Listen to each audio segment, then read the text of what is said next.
For all people gaka-hurt ta nang dapat we show our feelings nga kung hindi mo like ang isa ka tawo nang prakahon mo na sa kadaan nga may chance mo or wala kay kung sige mo nga hide kag sige sa halaga mo pwede sa ma-affect sang anxiety or depression. So for me, if I win this pageant, I will encourage my fellow PWDs to step up, believe in themselves, and also think positive because now if we think positive, nang we are always got our success in life. Thank you so much.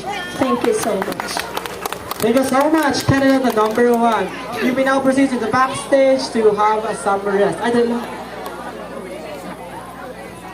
Sa nga question, bilangin ang atong nga judge, siya kay candidate number 1. Ang candidate number 4, kaya kumod-kumod, kung naman nga question, kaya isabat niya ko, no, tago-tago, asang utang, kaya kumod,